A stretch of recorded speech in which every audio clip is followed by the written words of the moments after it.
Hey everybody, Daniel from the Venza Dutch office. Glad you're here. Thank you for tuning in. With me, as always, Sean Shields from the Atlanta office. He's doing the wave. He's groovy. He's feeling groovy, which is all right. So with us, we've got a couple of industry friends. Let's find out who they are. Gregg, tell us about yourself. Hi, I'm Gregg Hopkins. I'm the Chief Executive Officer of Provision Partners. Glad to have you, as always, my friend. Okay, Kristin, tell us about yourself.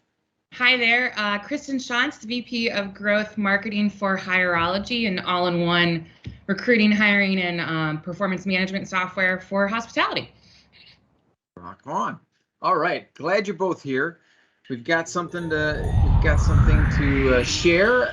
It is from this morning, so it is fresh news from our friends over at Hospitality Net. U.S. restaurant food service sales will finally exceed 2019 levels. Now, caveat is that despite, and this is where that last paragraph there, or that first, that the NRA is projected, if you wouldn't mind, there's it right there, Sean, that's great.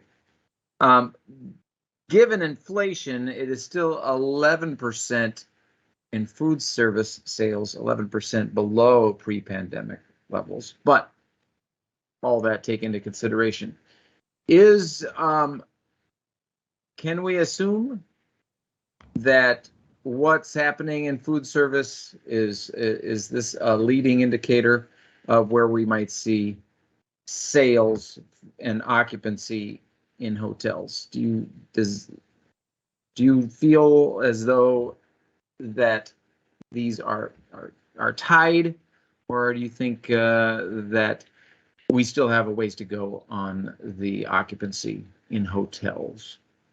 I got some nodding from Gregg. I'm going to go to you first there, buddy. What do you think? Doesn't surprise me. I mean, one of the interesting thing about that, I actually read that article this morning. One of the interesting things about it is that the mix is different. They're saying much more takeout and delivery. Yeah, is big with what's going on. I think in the hotel business, I mean, if you look at what some of the chains are reporting, they're saying that they're getting back to pre-pandemic. I think it's a little tough to say right now because there's so much revenge travel going on right now. People who are locked up and have to get out, so that leisure market is continuing to be strong, and hotels and resorts can charge basically whatever they want right now because people aren't as price conscious as they were. Business travel is starting to return a little bit. I think I don't know if it'll ever get back. I mean, it'll get back to where it is just because of the numbers, right? Yeah. But I think the percentage of people who are traveling, I don't know if that'll get back because of like what we're on today, a video conference. I mean, that personal interaction still can't be replaced, but a lot of salespeople are saying, why travel? You can do a call, do your demonstration, and that there. So when will the meetings business come back? Will it ever really come back to where it was? Can you not do things via video? That's something they're going to have to figure out on what that goes.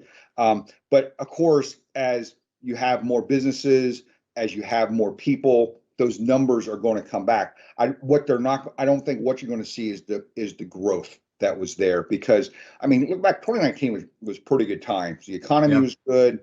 It didn't cost you a fortune to travel.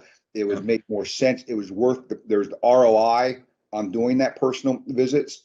So I mean, I don't know if you can, when you have something as major as the pandemic that we had, that not only affected so many people, both professionally and personally, right, with what's going on, and you look and how much it changed the business landscape.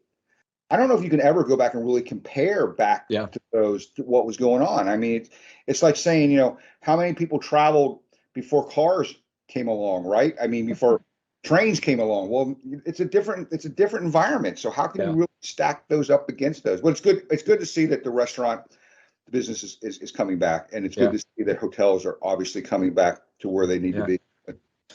So what do you think, Kristin? Is this the growth or the return to 19 levels?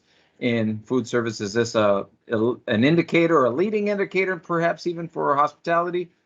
Not connected, not, they're no longer really kind of tied or coupled like they had been in the past. What are your thoughts on this? I think it's a leading indicator of demand for sure. I think what's super interesting about the breakdown of takeout versus in person is it kind of speaks to staffing levels and what's happened with the gig economy. So I think if a lot of you are looking to re-staff to support capacity in the future, it's probably super challenging. And it's because of those macro conditions of takeout economy becoming that much bigger, people going to that work because it's kind of guaranteed and safe. And so I think as we look at demand coming back, what will prevent us from being able to meet that demand will be our ability to staff to support as business travel comes back. And I think that's what might make it a little bit slower in kind of full travel versus restaurant is it's not that people don't want to work, there's just not enough workers across every single industry in this country. So honestly. I think show me stats on fine dining. Show me that fine dining has increased, and that's a better indicator to what I think to what hotels can experience, because that's where that's so consumed by business travel and what goes on. So show me where the fine dining is back and where those restaurants are being as busy as they used to be, and I think you'll get an idea there how much businesses are spending in travel and entertainment. Yeah, it's a very smart deep dive in that segment. That might be a better indicator. Fascinating. Very good. Thank you both for being here. That wasn't too painful to be on the hot seat, I hope. No, not at all. Yeah. Speaking of the hot seat, we will see you in hot Florida here. Well, Gregg's already there, but we're looking forward to seeing everybody, for those who are going to make it to High Tech North America. Sean Shields, before we wrap up, any passing thoughts, any final thoughts on this topic? Why people are traveling to meet, why they ever did, I don't know why after the advent of the internet. Did we not learn anything from Star Wars? I mean, this was like, what, 76? When did that come out? 77? And, they had it, really push forward with the... I mean, help me, Obi-Wan. I need help. Leia was a projection from a robot. Every time Darth Vader saw, the Emperor, he was a projection. And even then he could use the Force through the projection and choke people. So, I mean, Lucas had it right. And we've all been just fumbling along, flying and trying to meet people. It's crazy. Just my 2 cents. This is not the reaction video that you were looking for. This is not the reaction video you were looking for. Yes, exactly. Very great. Well, thank you everybody for tuning in. Kristin, Gregg, can't wait to see you guys there on the show floor. So thank long you so from much. See you at SeaWorld at your opening party there. Woo, woo! Going to be fun.